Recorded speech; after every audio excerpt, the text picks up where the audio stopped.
हरे कृष्ण। हरे कृष्ण नीता माता जी, दंडवत प्रणाम। शिला प्रभुपाद की जय, गुरु महाराज की जय। प्रीति दासी from Charlotte. Hare Krishna. Hare Krishna, Preeti Mataji, please accept my humble obeisances. All glories to Srila Prabhupada. Thank you so much, Mataji, for joining the call. Hare Krishna. Hare Suppose Prabhuji is there, so I think then we can move on for introduction. Yeah.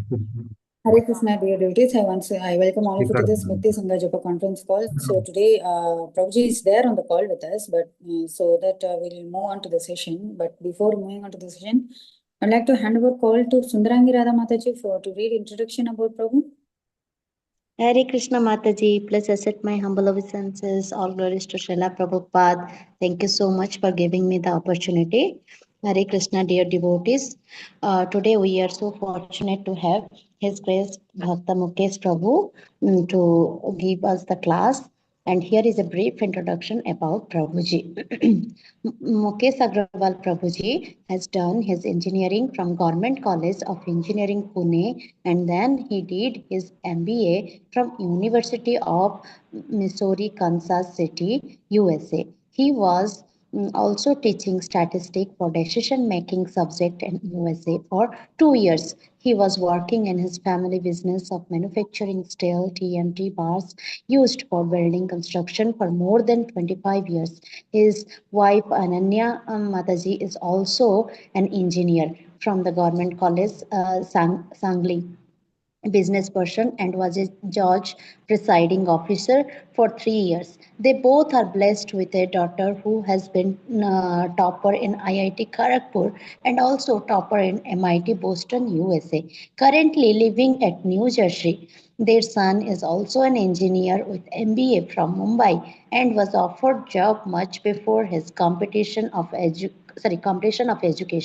Mukesh Prabhu with ISKCON and he is with ISKCON and serving ISKCON, and Prabhuji is chanting 16 rounds from last 20 years. He is also having Pravachan Seva at various places such as Austin, USA, and various places in India such as Mantha, Jalna, Temburni, etc. From 2015 onwards, all glories to Prabhuji's all wonderful services. And this was the brief introduction about Prabhuji Mataji. Over to you, Mataji. Thank you. Hare Krishna. Hare Krishna, Sundarangi Mataji. Thank you so much for that brief introduction about Prabhuji. Hare Krishna, Prabhuji. Please accept my humble obeisances. All glories to Srila Prabhupada. Welcome to the call, Prabhuji. Thank you so much for accepting our invite and coming in the call and giving us your valuable time in association today for the Srimad Bhagavatam. All glories to all your wonderful services, Prabhuji. And today's Bhagavatam will be from Canto 8, chapter 18, verses 6 to 12. Over to you, Prabhuji. Hare Krishna. Hare Krishna, Dhandavat Pranam. Please accept my humble obeisances, all dear devotees. ओम अज्ञानतिमिरन्धस्य ज्ञानञ्जनशलाकया चक्षुरुन्मिलितं येन तस्मै श्रीगुरुवे नमः। श्रीचैतन्यमनोभीष्टं स्थापितं येन भूतले स्वयं रूप कदा मह्यं ददाति स्वपदान्तिकं। वन्देऽहं श्रीगुरु श्रीयुतपदकमलं श्रीगुरून् वैष्णवांश्च श्रीरूपं साग्रजातं सहगण रघुनाथान्वितं तं सजीवं साद्वैतं सावधूतं परिजनसहितं कृष्णचैतन्यदेवं श्री राधा कृष्ण पादान सहगण ललिता श्री विशाखान्विताश्च नमो विष्णुपादाय कृष्ण पृष्ठाय भूतले श्रीमते भक्ति वेदांत स्वामी निति नामिने नमस्ते सरस्वती देवे गौरवाणी प्रचारिणे निर्विशेष शून्यवादी पाश्चात्य देश कारिणे हे कृष्ण करुणा सिंधु दीन बंधु जगतपते गोपेश गोपिका कांत राधा कांत नमस्ते तप्त कांचन गौरांगी राधे वृंदावनेश्वरी वृषभानुसुते देवी प्रणमामि हरिप्रिये वाञ्छाकल्पतरुभ्यश्च कृपा सिन्धुभ्येव च पतितानां पावनेभ्यो वैष्णवेभ्यो नमो नमः। जय श्री कृष्ण चैतन्य प्रभु नित्यानंद श्री अद्वैत गदाधर श्रीवासादि गौर भक्तवृंद हरे Krishna Krishna Krishna Hare Hare Hare Ram Ram Ram Hare Hare Hare Krishna Krishna Krishna Hare Hare Hare Ram Ram Ram Ram Hare Hare Hare Krishna Krishna Krishna Hare Hare, Hare Ram, Ram Ram, Hare Hare. Hare Krishna. Today we are going to discuss Canto 8, Chapter 18, text number 6 to 12. But before that, just wanted to tell you, last month my father left this world on 1st of December. That was Ekadashi day, that is Vaikuntha Ekadashi, and it was also that is called Mokshada Ekadashi and also Gita Jayanti. So everybody has to leave the body once for sure, but if the departure is on that kind of auspicious day, I very much felt that it was only Krishna's mercy that he could get that kind of easy departure on the day of Mukshda Ekadashi. So kindly pray for the soul of my father and give your blessings to me so that I would be able to speak something about the today's verses on Srimad Bhagavatam. We see here that the topic is Lord Vaman Dev, the dwarf incarnation. That is the topic of the day. Now, if we slowly, now today actually we have to discuss about seven verses altogether. But before that, I would like to have a real quick recap what is happening and in which context we have to speak or we have to discuss about these shlokas. That is very important. So in this chapter, we will see that how Lord appears as Vaman Dev, that is dwarf incarnation, and the whole universe becomes very joyful. It is something like Janmashtami we celebrate. And that parallel way, when Lord Vamandev appeared, the whole universe was very happy and very joyful. If we see in Canto 6, Chapter 7, now there is a fight between the demigods and the demons. Now in Chapter 6, we have, if we see or if you recall that Indra offends his spiritual master, that is Brahaspati. And so what happened once upon a time when Indra was sitting with his wife Sachi Devi as the king of the demigods with various demigods like the Siddhas, Charanas, and Gandharvas, when his guru Brahaspati, the spiritual master of the demigods, entered the assembly hall, then Indra, being too absorbed in material opulence, and so what happened? He forgot himself and did not respect Brahaspati, who thus disappeared from the assembly and to teach him a lesson. So what happens like if we do not respect to our elderly people, our gurus, that kind of thing, so they won't say a word and he just left the assembly hall. And in his mind, he wanted to teach Indra a lesson because he was very puffed up with his pride and ego. Now, because of his disrespectful behavior towards his spiritual master, Indra lost all his opulence and was conquered by the demons who defeated the demigods, and these demons occupied Indra's throne.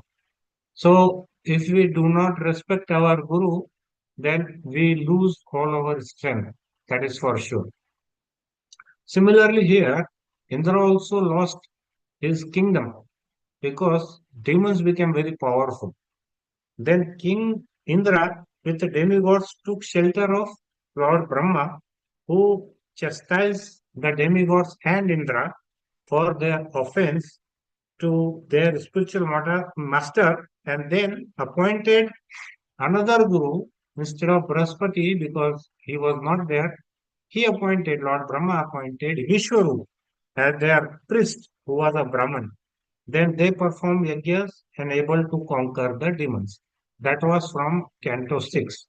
Now, if we see the current position, later on what happened, Bali Maharaj, who was the king of the demons and grandson of Radha, he wanted to reclaim the power and status his lineage lost and to expand his righteous rule over the three worlds. So he wanted to conquer the entire universe and he wanted to reclaim his seat on heaven as a king. So he attacked heaven for various reasons. Few of them are that vengeance. He wanted to take a revenge for his lineage, for his vansh or kul. He wanted to avenge the defeat and death of his father. The name of his father was Virochana, and who was killed by Indra through some trickery. With some tricks, Indra killed his father. So he wanted to take avenge or revenge of his father. That was one reason. Then second thing is, if we see the previous chapter, the churning of the ocean, milk ocean. In that time, what happened? Indra wanted to reclaim the nectar of immortality, that is Amrit. The demons felt cheated by Devatas during the churning of the ocean, where Lord Vishnu, in the form of Mohini, ensured only the Devatas received the nectar or Amrit. So that was another thing. Bali Maharaj was very upset that there is a partiality that when Lord appeared in the form of Mohini, he favored Devatas and gave entire that nectar to Devatas, demigods only, and did not give anything to demons. That was another reason he wanted to attack heaven. And third was desire for universal rule. He wanted to rule the entire cosmos, entire universe. So, empowered by the blessings and guidance of his guru Shukracharya, Bali performed Vishwajit Yajna. So, like, see the difference here that the demigods insulted their guru, that is Brahaspati, whereas demons pleased their guru, which was Shukracharya. So they got all the strength and power because they pleased Shukracharya. So they performed Vishwajit Yajna, which granted him some invincible weapons and a divine chariot. So two things he got: a very special weapon which could destroy anyone, and a divine chariot to conquer the three worlds, which is earth, heaven, and neither world. Neither world is like hell. That is another name for hell is neither world. That is below the earth. So he wanted to achieve the status of Indra. That was his reason why he attacked uh, Indra in heaven. So according to ancient laws, a king who performs 100 Ashwamedh Yajna, that is horse sacrifice, by 100 times, he becomes eligible to hold the position of Indra, which Bali Maharaj performed to claim to the throne of heaven and to become Indra. Indra is not a name, it's the name of the position of the king of heaven. Like we have prime minister. So prime minister is a post. That is not the name. It is the post. Similarly, Indra is the post. So when Bali Maharaj was very helpful and benevolent of pious ruler whose reign was considered a golden era, his victory disturbed the cosmic order assigned by Brahma. Now, see, Brahmaji is supposed to manifest the whole cosmos and to run it properly. But what happened? They never wanted, like all the demigods, inclusive of Brahma and Narayan or Lord Vishnu, that the whole universe shall be ruled by demons or Rakshasas, right? So there was a disturbance. His victory means whose victory? Bali Maharaj's victory. It was a disturbance for the Brahma's cosmic order designed by him. So which designated Devatas as the rightful rulers of heaven for the current time period. So Narayan and Brahmaji, they both wanted Devatas to rule the entire cosmos, not the demons. So that was the thing. And thus this prompted Lord Vishnu to intervene and he manifested in as a Vaman avatar. He took as a Vaman avatar. So the point is, Lord Brahma also didn't want that this universe shall be ruled by any demons. So that is how this Vaman avatar came, or Vaman incarnation came. So all the demigods along with Indra fled from heaven when Bali Maharaj attacked. They were hiding outside whichever and wherever possible. So they were hiding all the places. When no devatas were seen in the heaven, then their mother Aditi. So Aditi and Diti, these two names we can remember. Diti is the mother of Daityas. How can we remember this? Daitya say Diti. That is the mother of demons. And Aditi means which is means no. Diti means Daitya. Aditi means which is not Daitya, which are not demons. That is Aditi. So Aditi was lamenting for their children as the demigods were deprived of their positions in heaven. So natural, if our children are not happy and they are hiding somewhere, running here, somewhere here and there, and they did not do not get any shelter, any mother would be very much upset. So what happened? Then after a long time, when her husband, the husband of Diti and Aditi is common, which is Kashyap Muni. So he arose from his samadhi. He was very much entangled and completely absorbed in samadhi. So after a long time, he arose from his samadhi and entered the ashram of Aditi, that is his wife. He found his wife not jubilant but morose. She was very sad. And Aditi, now naturally, Kashyap Muni asked his wife, Aditi, what happened? Why are you so sad? Why are you not happy? Then Aditi explained everything about her children, that is demigods, and asked a way to regain the lost positions of her son. She wanted that her sons, that is demigods, should get their positions back in heaven as the king. So then Kashyap Muni described about the best process of worshipping. She asked Kashyap Muni, how can I do that? So Kashyap Muni said that the best thing is to worship Lord Vishnu. And she does vrat called Payo Vrat. She did, which we have seen in previous chapters, and which Lord Brahma had explained to Kashyap Muni.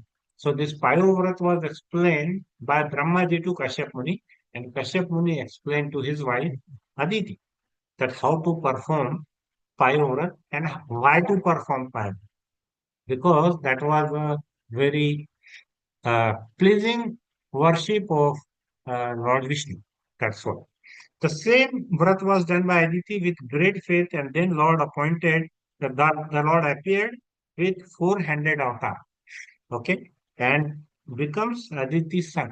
See, directly he agreed to become son of Aditi and Kashyap Muni, and he appears as Lord Vamandev, that dwarf incarnation. So this is the background of this particular shlok. Now we will just take a rapid look of these seven verses, and after seven verses again we will conclude what we have learned from today's lecture. So I will just recite and say the translation only, because there is no purport in six verses. Only seventh verse we will do in little bit detail. Here, 8.18.6, द्वादशां Savita अतिष्ठत मध्यम दिन गतो नृपः विजयानां सा प्रोक्ता यस्यां जन्म विदुहरे. Here he says, O king, when the Lord appeared on Dwadashi, the 12th day of the moon, the sun was at the meridian. As every learned scholar knows, this Dwadashi is called Vijaya. So, Lord appeared in Vaman incarnation as on the day of Vijaya Dwadashi. That was the 12th day. Now, next verse, here, text 7. शंख दुंदु भयो नेदु मृदंग प्रणभानकाः चित्रवादित्र तुर्याणां निर्घोषः तुमुल अभवत्. Here, the translation says, conch shells, cattle drums, panavas, and anakas, which are also the name of the instruments, vibrated in concert. The sound of these and various other instruments was tumultuous. That means the whole assembly and the whole uh, universe wanted to welcome Lord Vamandev in the as a dwarf incarnation. In the next verse, in 18 text 8, पीताश्चः अप्सरसः अनृत्यं गन्धर्वप्रवार्जुः तुष्टुमुतय देवा मानवः पितरग्नयः.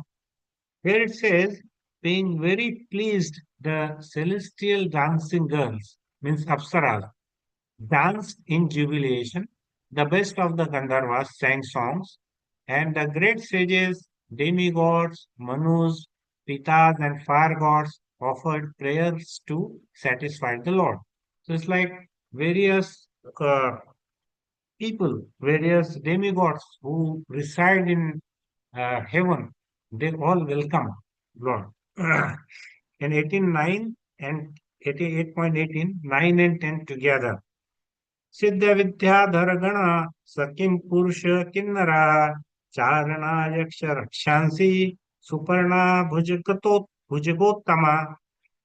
And tenth, गायन्तो प्रशस्सन्त नृत्यन्तो विबुध अनुगः Aditya आश्रम पदम कुसुमे समवाकिरण.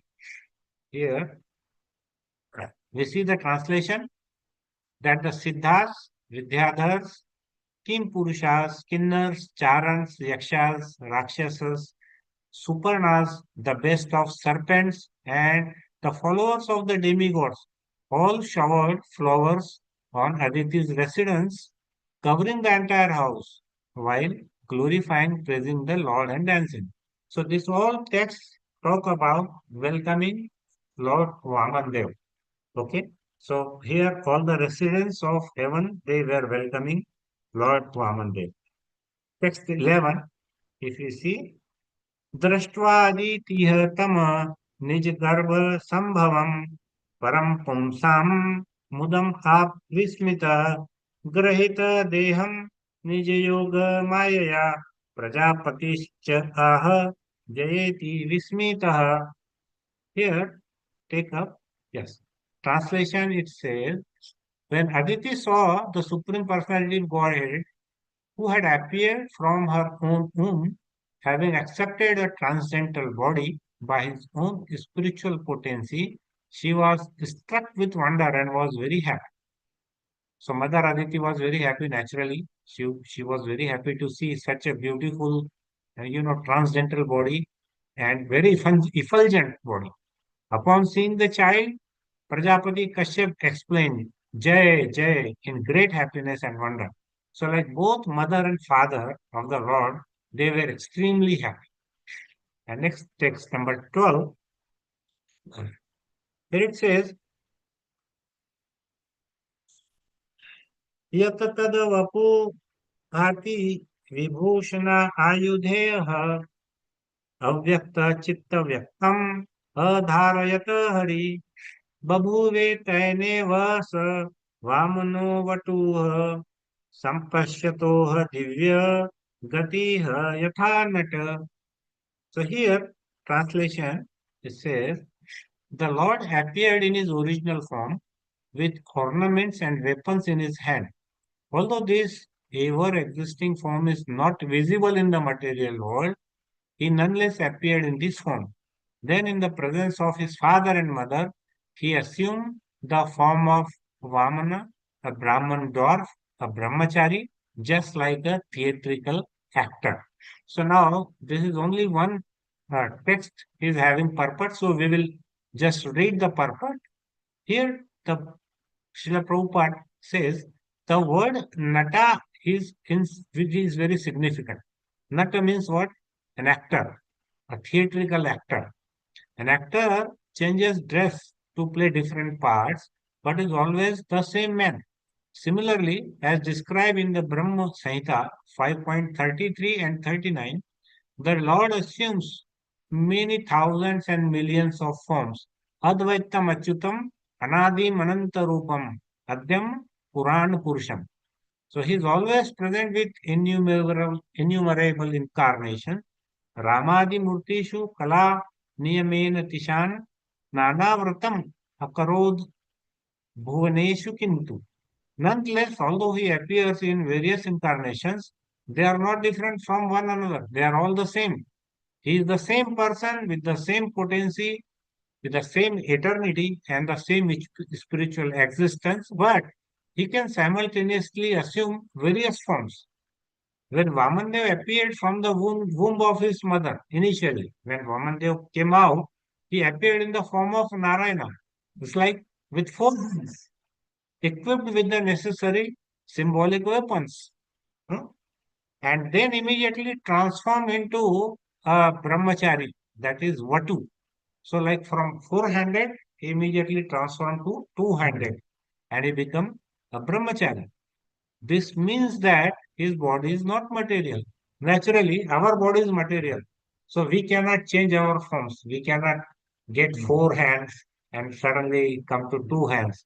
Huh? So his body is not material. One who thinks that the Supreme Lord assumes a material body is not intelligent. That is what Srila Prabhupada says. He has to learn more about the Lord's position. As confirmed in Bhagavad Gita 4.9, Janma karma cha me divyam evam yo veti tatvatah. One has to understand the transcendental appearance of the Lord in his original transcendental body. Satchit Ananda Vigraha. So now, if we see here in the last text, which is very important, and which says that Lord Krishna comes in many avatars, so many different avatars. So we will just highlight on that particular shlok, that is text, last text here, and we will see how it is relevant to our Srimad Bhagavatam.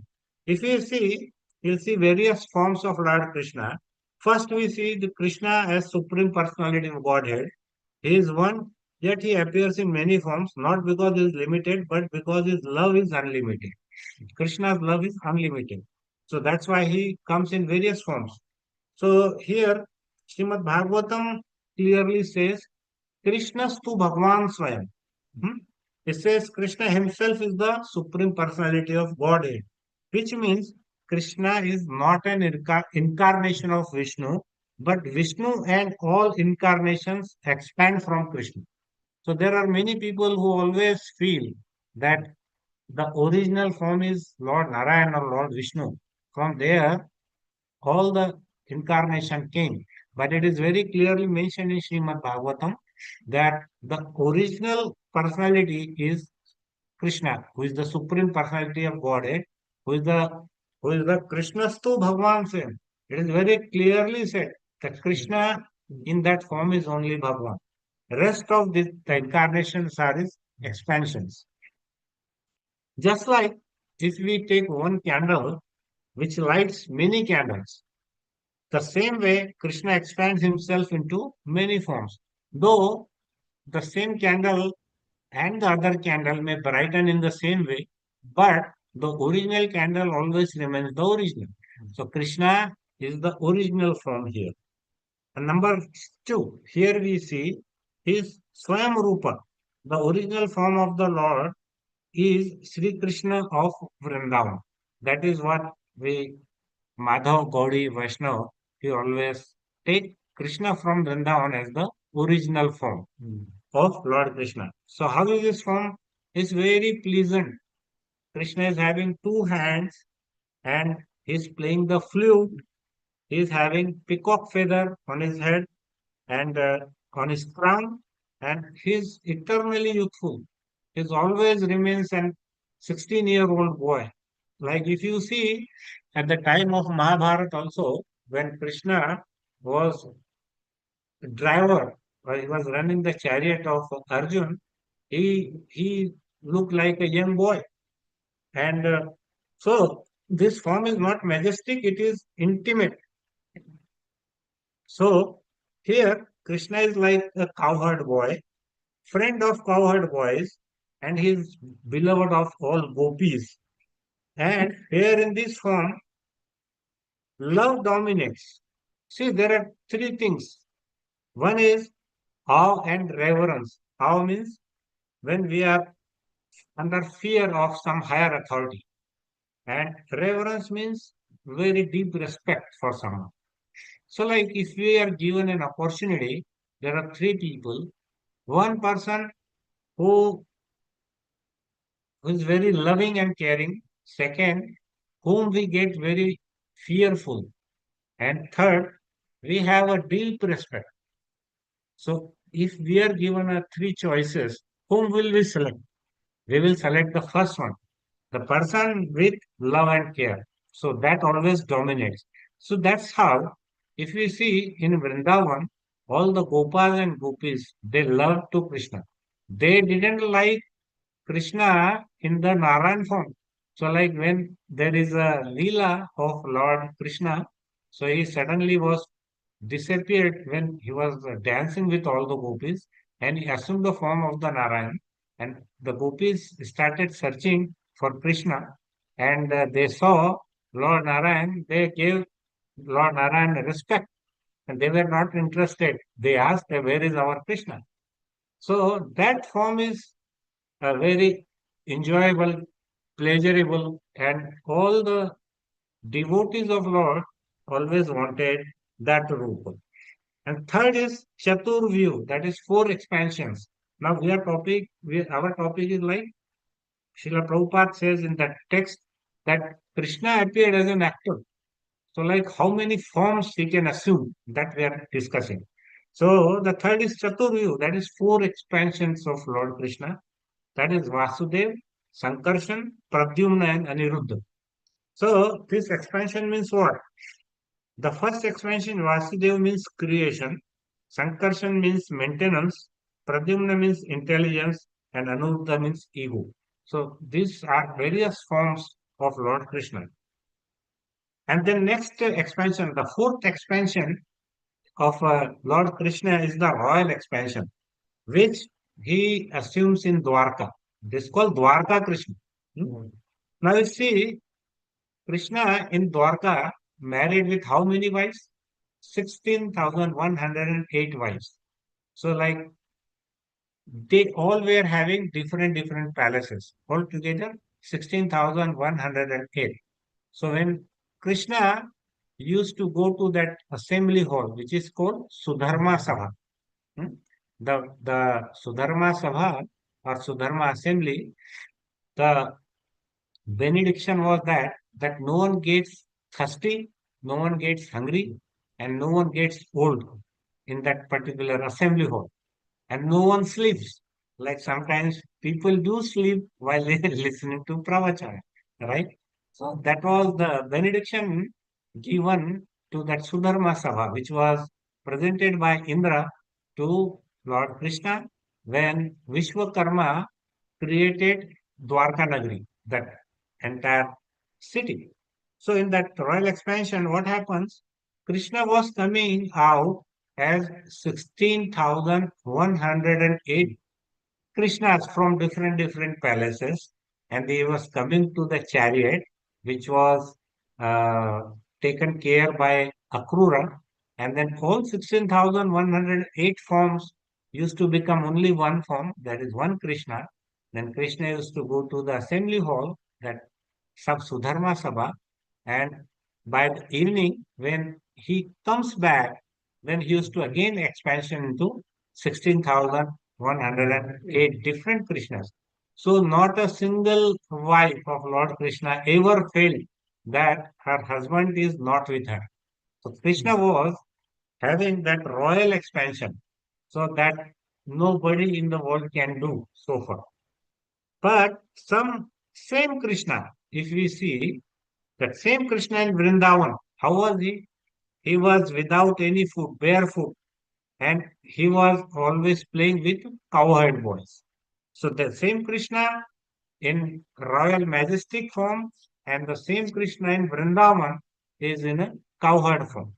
So in Dwarka, crowned king, and in Vrindavan, he was a barefoot cowherd boy. So this teaches us Krishna adjusts himself to the love of his devotees. To the to the extent we see Krishna in that form, Krishna reciprocates accordingly. So the residents of Vrindavan and residents of Dwarka, they were seeing the same Krishna, but their bhav, their way of looking at Krishna was different. In Vrindavan, nobody used to accept Krishna as a god. Nobody ever accepted. They were saying that he is my friend, he is our friend. Whereas in Dwarka, everybody saw Lord Krishna as the king.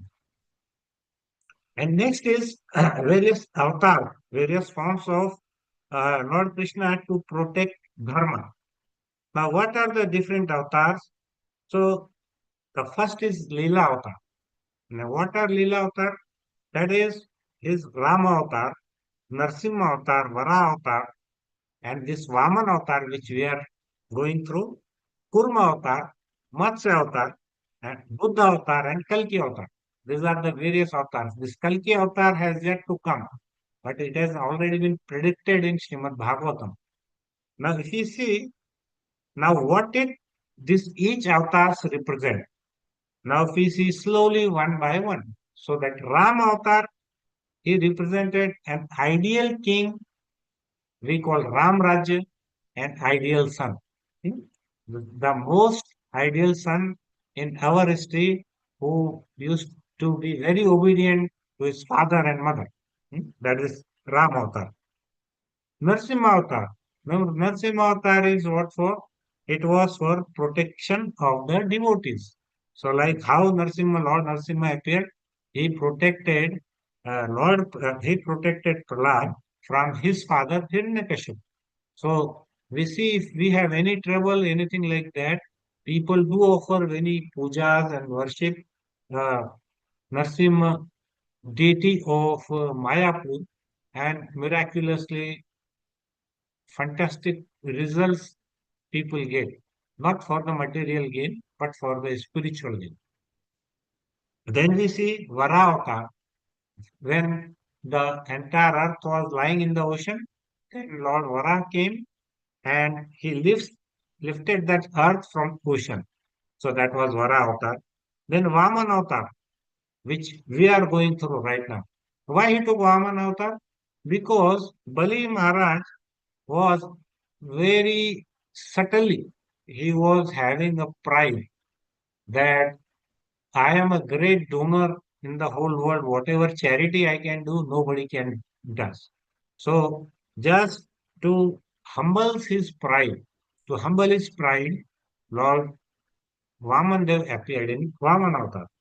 Krishna never likes any ego in his devotees. He immediately crushes that ego. It's called false ego. It's not a good ego. It's a false ego, which Krishna crushes. Similarly, God appeared in Vaman Avatar to crush the ego of Bali Maharaj and to make him more humble. Then Kurma Avatar. Kurma Avatar was for what?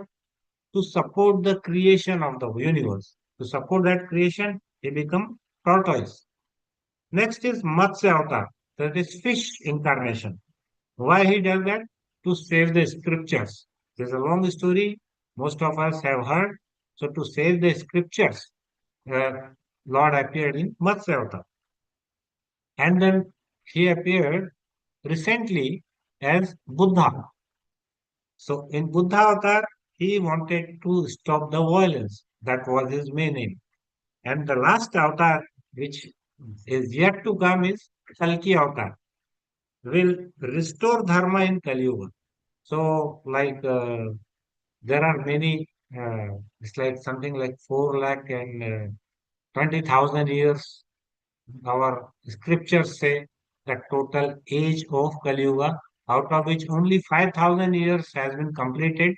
So, as per Srila Prabhupada and great acharyas, they say that this is the Satyug of Kali Yuga. So first 5,000 years is like Satyug of Kali, right? Because the life is more than 4 lakh years. So definitely, if we are seeing degradation in our society and culture, it is rampantly going down and down. So what will happen in 4 lakh years? So that is the things to see. Now, to conclude these various forms, each form shows one quality, but Krishna contains all qualities completely. That is the difference between Krishna himself, the original candle, and the expanded candle. So understand? So like Rama, Narsimha, Varaha, Vaman, Kurma, Matsya, Buddha, and Kalki, they are equipped with only one quality. But Krishna he contains all the qualities completely. So that is the difference between Lord Krishna, and that is the reason why it's called Supreme Personality of God. Next, if you remember in Bhagavad Gita, Lord Krishna has shown his Vishwarup form to Arjun. That is called the universal form. So in chapter 11 of Bhagavad Gita, Krishna shows Arjuna his cosmic form. And what we see in that cosmic form, that Lord is having millions of eyes and infinite mouths. Entire universe was within him. So why he showed to Arjuna? Because to show Arjuna that nothing exists outside Krishna. So everything is inside Krishna, right? But Krishna is not inside that. That is the different thing. Yet devotees prefer. What do we prefer? Do we want to see that very fearful universal form, or we want that small child of Vrindavan?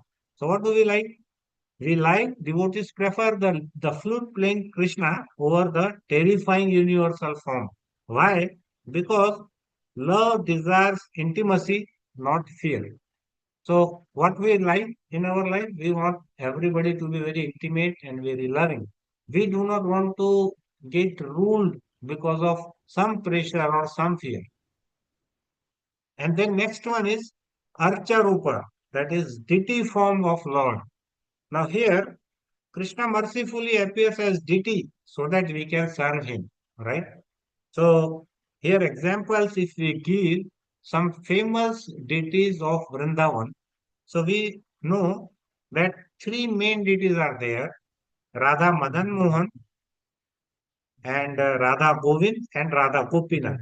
So what are they representing? They are representing Sambandha, Abhidya and Prayojan.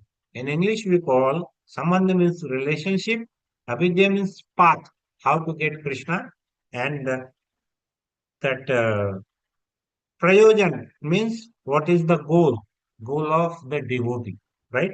So now the first one, Radha Madan Mohan.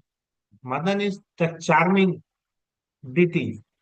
Now this was uh, this was built by Sanatan Goswami, and this represents the Sambandha relationship deity.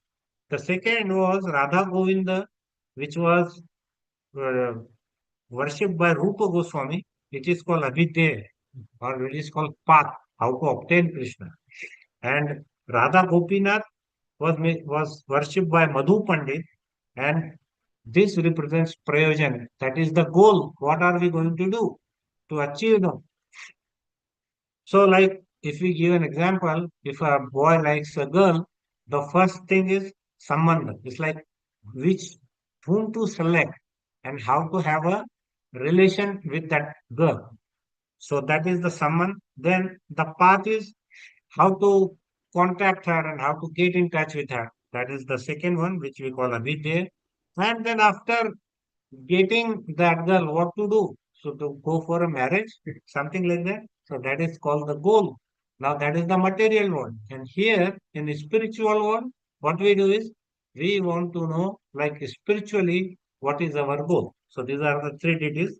Then we have Radha Shyam Sundar, which was worshipped by Shyamanand Pandit, Radha Gokulanand, which was worshipped by Loknath Goswami, Radha Damodar by Jeev Goswami. Then we also had, which is not in our ISKCON list, but there is a famous Bhakti Bihari temple in Vrindavan. And another is Dwarkadish in Dwarka, and Lord Jagannath in Jagannath Puri. So these are the various Archa Rupa deity form of Lord Krishna. So this form proves Krishna agrees to be controlled by the love of his devotees. So how devotees love, that the same way Krishna also reciprocates to that extent. The deity is not stone. We think that deity is only made up of some metal, some wood, or some stone. Then it is not like that. It is Krishna accepting our level of vision and with our level of love for Krishna. So how we are going to love Krishna and worship him? That is why we are uh, doing that deity worship. Now the next avatar is Avesh avatar. Avesh avatar means some souls are empowered with divine energy.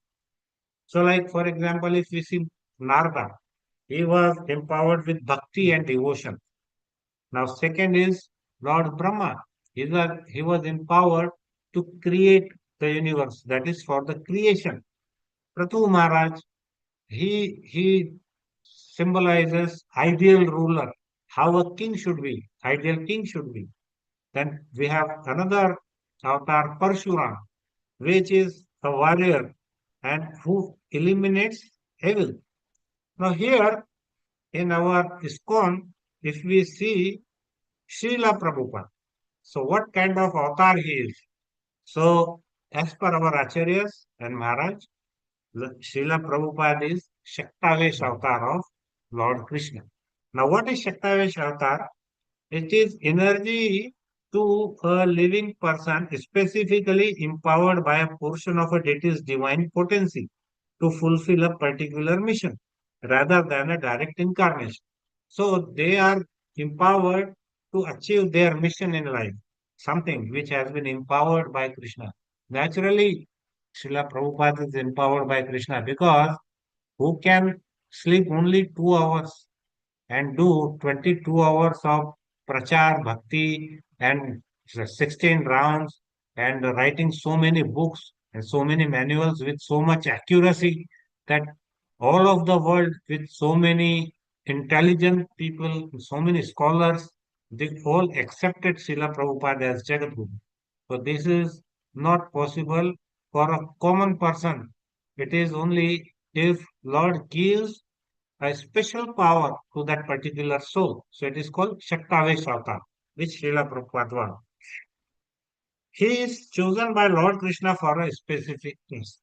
So that is what Lord Srila Prabhupada was. So one Krishna and many forms. He has forms of sweetness. He has forms of compassion. Krishna has forms of power. He has forms of justice. Various forms depending upon the person or the devotee in front of him. Hmm? But the goal of the life is not to analyze forms intellectually. We are not here to analyze which form was good, which form was not good. No, that is not our task. This is not the task of a devotee. The task of devotee is what? Is to develop love for Krishna in any form. So whether Krishna is in Vaman avatar, whether Krishna is in Narsimha avatar, whether Krishna is in Ram avatar, or whether Kurma, Matsya, or Kalki or Buddha, whatever,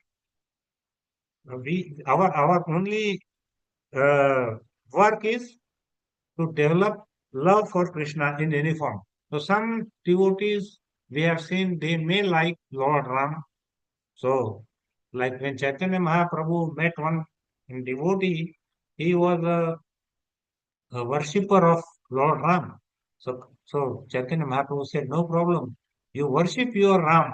And eventually that person started liking Chaitanya Mahaprabhu so much and he realized that he is Krishna himself.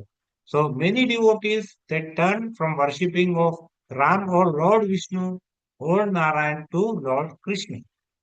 So that is what. So here we see Ye yatamam prapadyante. It means, as one surrenders unto me, I reciprocate accordingly. So Krishna says, doesn't matter which form you worship me, I reciprocate according to the surrender, the percentage of surrender, the level of love unto me, and I will do that. So here uh, we will see at our final stage that we shall now meditate upon today's verse, uh, the most intellectual, humble, divine form of the Lord, which was Vaman, Lord Vaman Dev, or the Vatu Brahman, the small celibate. He was a celibate who measured the entire universe with his two steps. So, third step, Bali Maharaj asked him to put on his head. So, that story will come later on. So, I'm not covering that. So, this avatar teaches us a powerful lesson. What does it teach?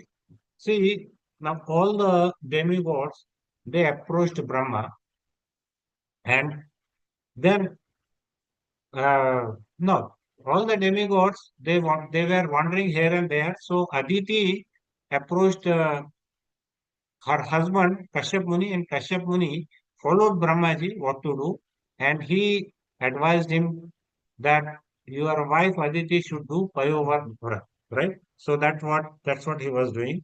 So this Avatar teaches us a powerful lesson that God does not need weapons, right?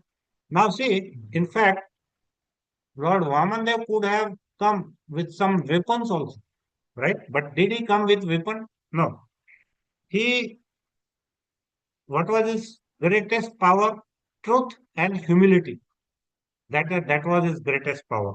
So he is the fifth incarnation of Lord Vishnu and avatar of Lord Krishna himself. So externally, he was looking like a small body, wearing deer skin cloth, umbrella, kamandalu, that is water pot, and Brahmin thread he was wearing. And internally, who was he? He was the supreme personality of Godhead of all the universe. So why did Lord appear as a dwarf? Because King Bali Maharaj, who was the grandson of Prahlada, conquered all three worlds. He defeated Indra, and through a devotee, when a devotee becomes overconfident and who is puffed with pride, false pride, then when demigods prayed to the Lord, then he did not come with did he come with Sudarshan Chakra? No, he did not come with Sudarshan Chakra. He did not come with any weapon, or he did not come with some anger that he was very furious, like Lord Narasimha came when Prahlad Maharaj asked him to invited him. So that was not the case here. He was there as a soft celibate boy, small boy, very effulgent, very beautiful, and he entered and he came as a what? He came as a beggar. He was having a water pot, kamandalu, in his hand. So lesson is when ego rises, God does not fight, He educates, right? So similarly, if we see the case of Indra in Govardhan Lila, that time also Indra was very puffed up. Then Lord did not fight with Indra. He simply educated him and he forgave him as a chance. So Lord Krishna, he does give some concession to the devotees. He always wants his devotees to remain with him. So this dwarf incarnation, what we have learned is nothing but the humility and the politeness one should have, and with that, the truthfulness, uh, he can conquer the person in front of him.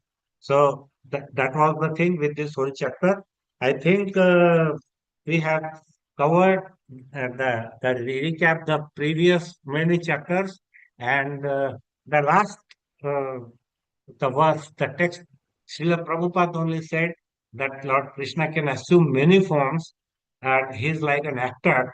So it just occurred to my mind that how many different avatars Lord Krishna took and what is the significance of all the avatars and how Krishna is different from all the expansions. So I just tried to cover whatever was possible for me. So I'm not capable of delivering that kind of lecture, but I hope that you please bless me. And if there is any mistake, you can correct me. Or if you have any questions, we are free to discuss. Hare Krishna, Krishna Krishna, Hare Hare, हरे राम राम राम हरे हरे। श्रीला प्रभुपाद की जय। श्रीमद् भागवतम की जय। अनंत कोटि वैष्णव वृंद की जय। निताय गौर प्रेमानंदे हरि। वाञ्छाकल्पतरुभ्यश्च कृपा सिन्धुभ्येव च पतितानां पावनेभ्यो वैष्णवेभ्यो नमः। हरे Krishna. Hare Krishna, Prabhuji. Please accept my humble obeisances. All glories to Srila Prabhupada. Very, very wonderful class, Prabhuji. You just gave a very nice recap of all the avatars of the Lord. And yes, finally we have this verse, right? Ite Jamsa Kalapamsa Krishnastu Bhagavan said. So others, all other incarnation are coming only for that particular purpose. But Krishna is the summum bonum of all other incarnations. Thank you so much, Prabhuji, for that detailed class. And devotees, any questions or realizations, please go ahead.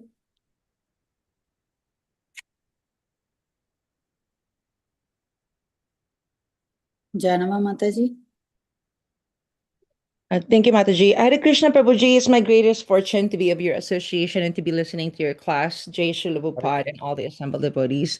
Prabhu, this is probably not the most intelligent question, but that's what came to my mind at the moment. So we have records and lists of all of the avatars that's in our Shastra, right? Yes. Is there, I'm trying to phrase this question, because what I'm trying to get at is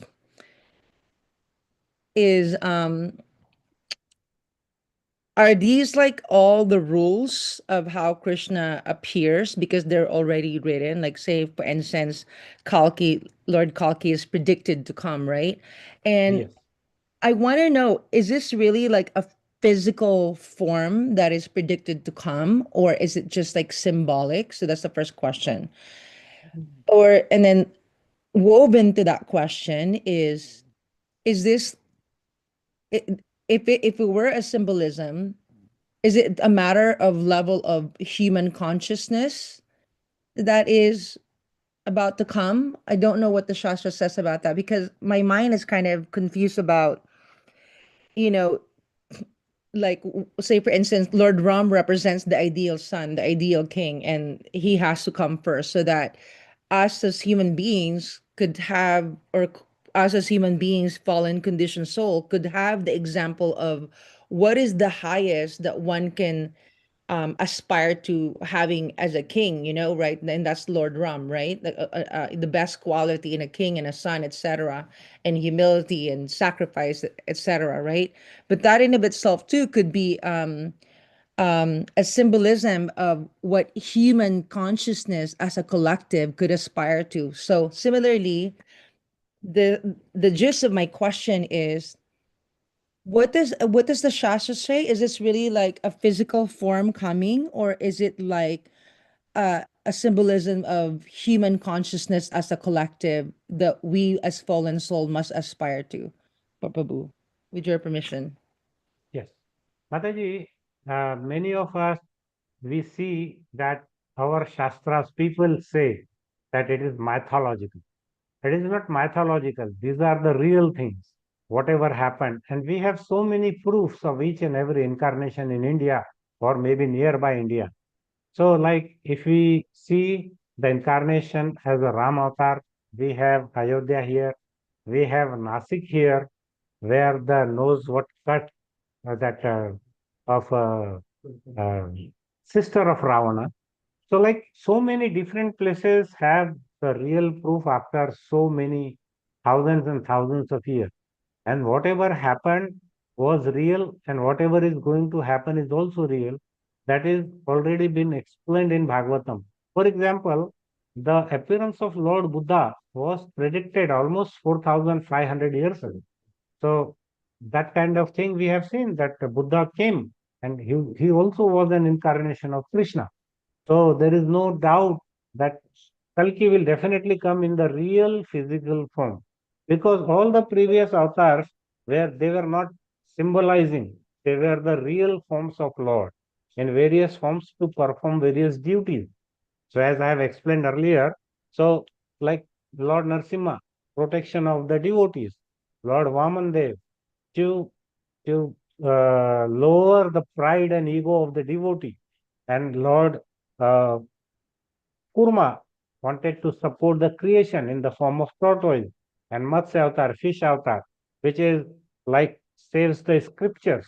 So these are the real stories, and many proofs are also there. If you see Ramayana, we have if we go to Sri Lanka, we can see in which cave the Ravan build his that capital, and many people go and they find the proof. So definitely what your question is, whether it is a real or whether it is a mythological. So the answer is it is a real physical, and whatever has been mentioned in the scriptures, it never changes. Like the science changes every 5 years. The scientists change their opinion so many times, very frequently. But whatever is written in the scripture never changes. So it remains the same. So I think that answers your question. Yes, Prabhu. Thank you so much for that clarification. So, the second question then is, what, how, like you said, all of these are not mythology and already written in the Shastra and already predicted. So similarly, there's a pattern here, right? So anything that is of the Shastra, anything that is written in the Shastra will come to be, because Lord Krishna is everly powerful. So this is where my mind also goes, Prabhu, and with your clarification and permission. So is it possible also that Lord Krishna may appear not necessarily within the Shastra? Because I feel like if we limit him, oh, he's only going to appear to whatever is written on the Shastra, whatever the six Goswamis had seen. But what if that's kind of like limiting God, that he has to follow our human our human book in the Shastra. I mean, if the Lord pleases, he can appear now and use somebody, you know what I mean, Prabhu? That it doesn't, Yeah. there's not exactly in the Shastra, that it just happened that we do not know of. Because in so many yuga, there are different consciousness of human beings. They're much more intelligent, and ours is so degraded. Is that also possible, Prabhu? Right? That it wouldn't be. Yes. Mataji, let me explain you about the incarnation of Lord Krishna as Chaitanya Mahaprabhu. Now, which very much answers your question, that the level of consciousness is degrading in Kali Yuga day by day and year by year. So that Lord Krishna also knew that this is Kali Yuga, and we are not the same people who used to meditate in Satyuga or in Dwapar Yuga or Treta Yuga. Now Right. we are the creatures of Kali Yuga. So it's like our birth itself is in the wrong age. But Acharya says that Kali Yuga is the best yuga, because here you can please Lord with a very limited bhakti and very limited devotion. So like devotees in Satyuga used to meditate for and many thousands of years. Now what we are doing here? We are only following Srila Prabhupada, who says you just chant 16 rounds and follow the 4 regulative principles. Now, the question here is that how we see it, whether we feel that Krishna is reciprocating to us or not. So in my personal case, Mataji, I'll give an example. Like last month, my father left this planet, and I never ever could imagine that he left this on the auspicious day of Ekadashi, right? So I don't think that this is that kind of easy thing, because there are so many great devotees who are residing in Vrindavan and so many places, and they worship Lord every time that they want a departure from this world on a very auspicious day. But not that everybody can get it. So I think that we should have sincere faith in Krishna. Faith is the currency here. Like dollars you have in US, in material world, in the spiritual world, our currency is faith.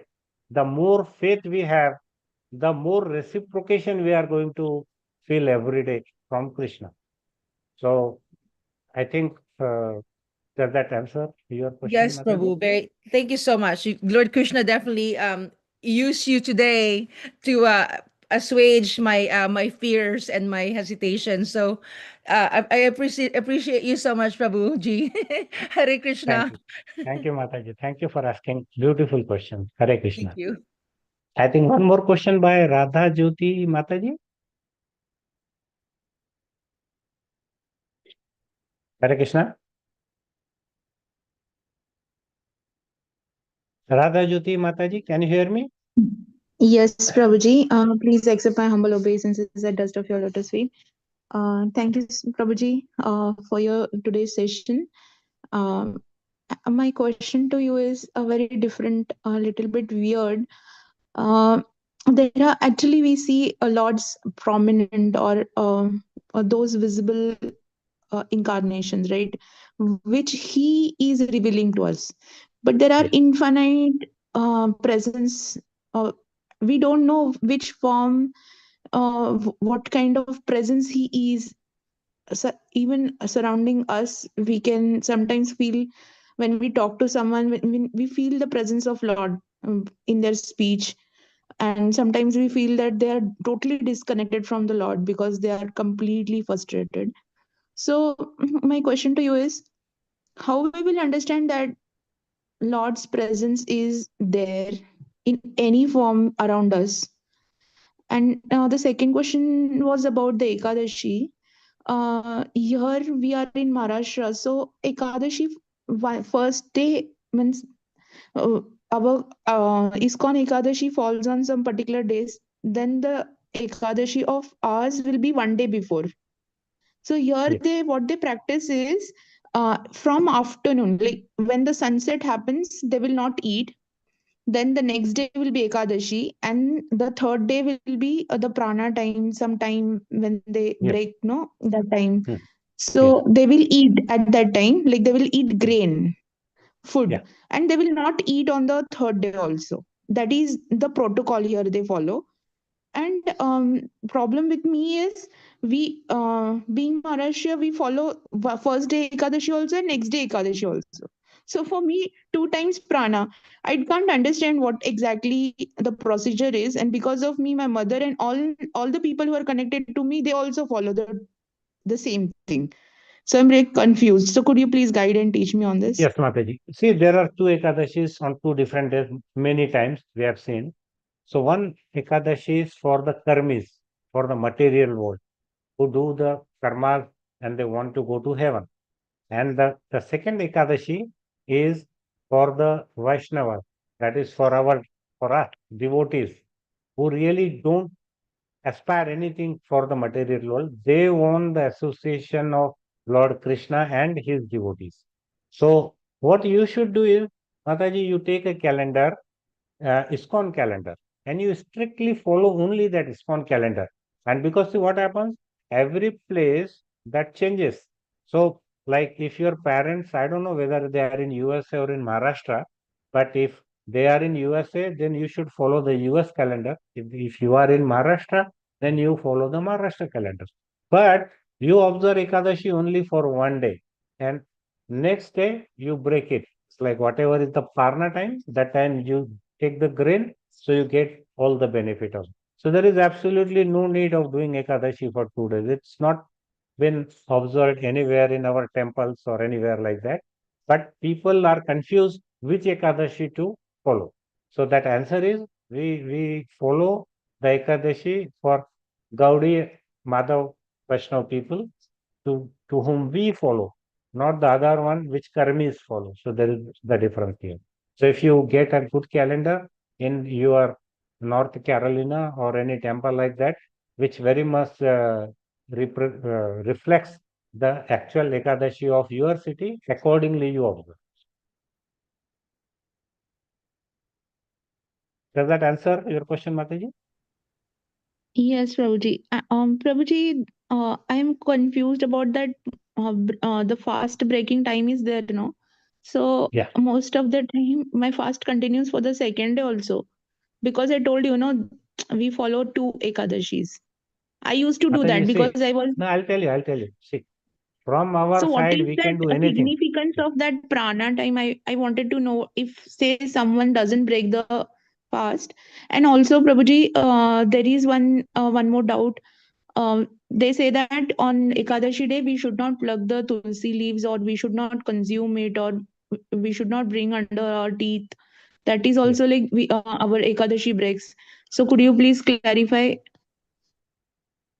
Mataji, actually speaking, there is no such rule that you cannot pluck the tulsi leaves on Ekadashi or something like that. Because we are offering to Krishna, and most of the time, if we are taking prasad, then we can add. So that tulsi to us. It all depends upon us.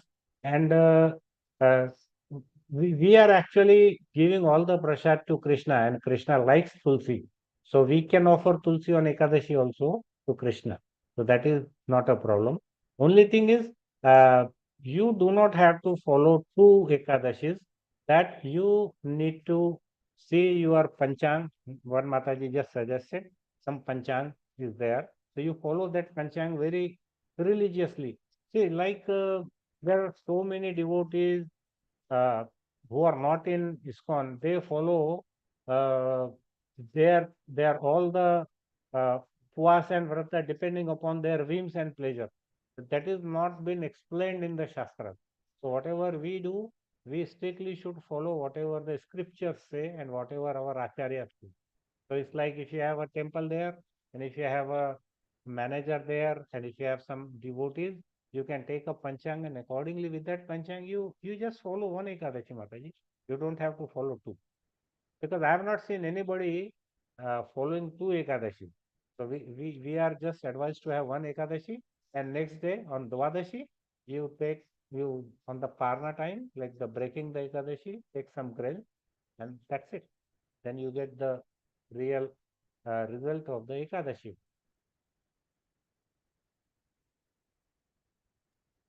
Ji Prabhuji. Thank you Yeah. so much, Prabhuji. Eternally grateful to you. Yeah. Thank you, Mataji. Do you have any other question Okay, also, thank you Mataji? so much again for that wonderful class and very nice Q&A Yes, session. Prabhuji, I had a question. I Yeah. asked you about the presence of Lord. Say if Lord Uh-huh. takes any incarnation, then in very simple form, like we cannot identify, the Lord has appeared around us. Yes. So Yes. I'll tell how we you, will Mataji. understand? Very beautiful explanation of your question. Like, see, it is like our eyes, the love in heart, how we perceive it. For example, Lord Krishna appeared in the assembly of Kauravas, right? So that time everybody was present. Bhishma Pitama was also there. Krishna showed his form as a Lord himself. So what happened? Only few pure devotees could see Krishna as a Lord. Now, for example, Duryodhana, he could not see Krishna as Lord. He thought he is a kind of a Gwala, that is a cowherd boy, and he knows some jugglery, and that kind of thing he is. So he did not believe in Krishna as a Lord. So even if Lord is appeared in front of you and me, so if my eyes are like Duryodhan, I will not be able to understand whether he is our Lord.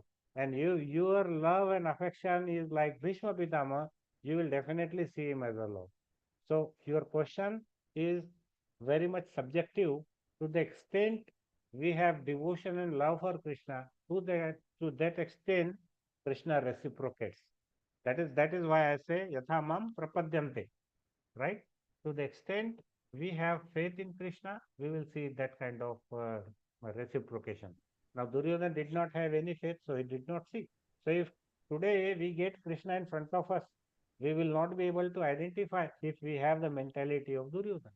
But if we have the love and devotion of Bhishma Pitama, or like Pandavas, or like Kunti Maharani, definitely we will see Krishna everywhere.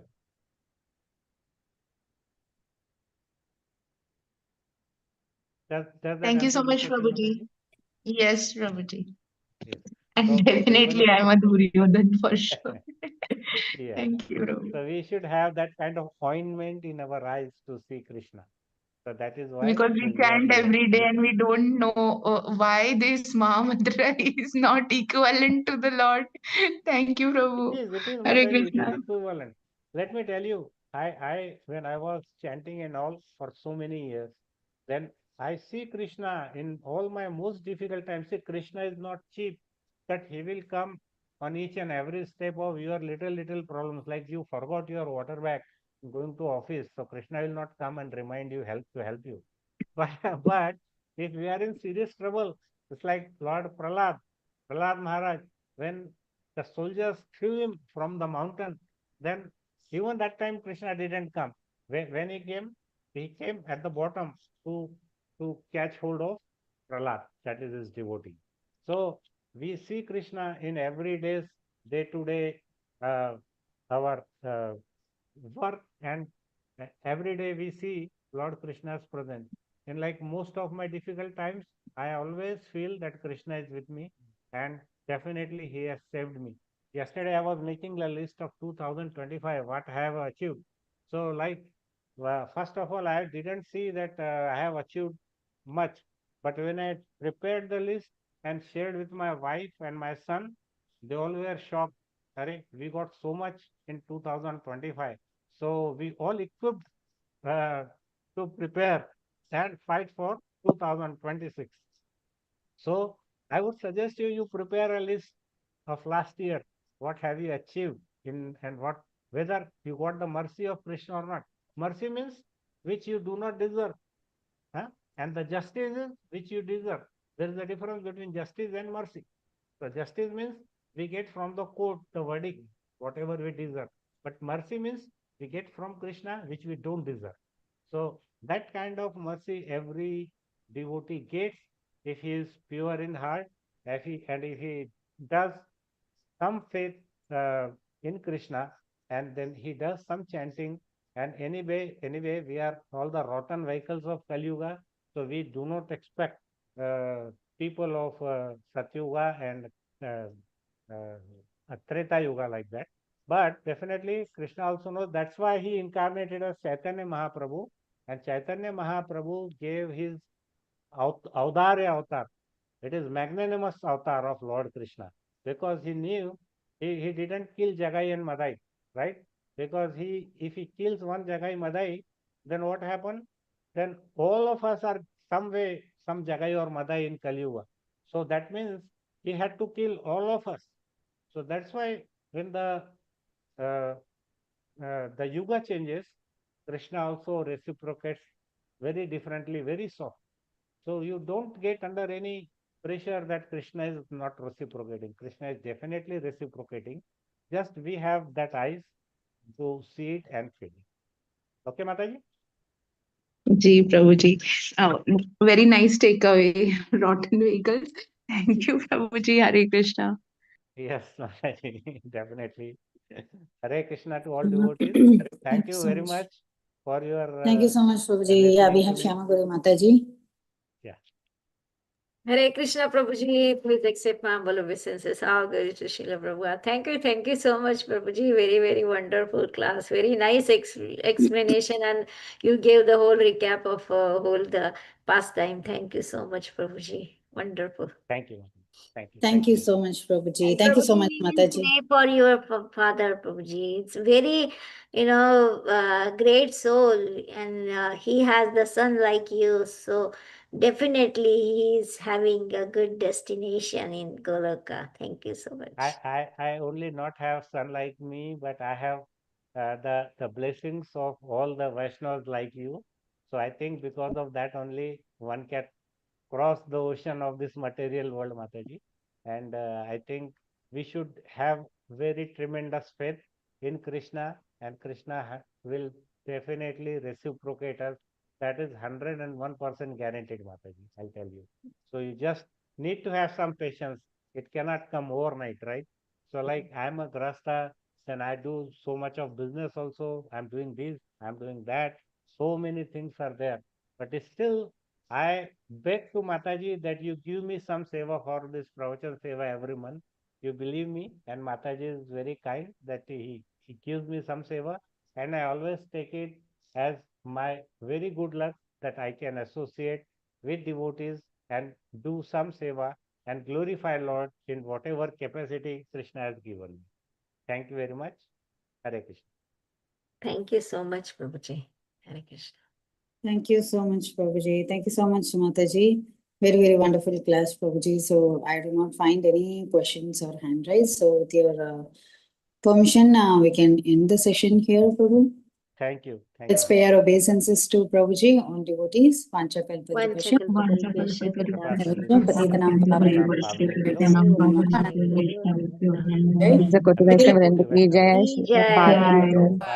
Bhagavatam ki jai.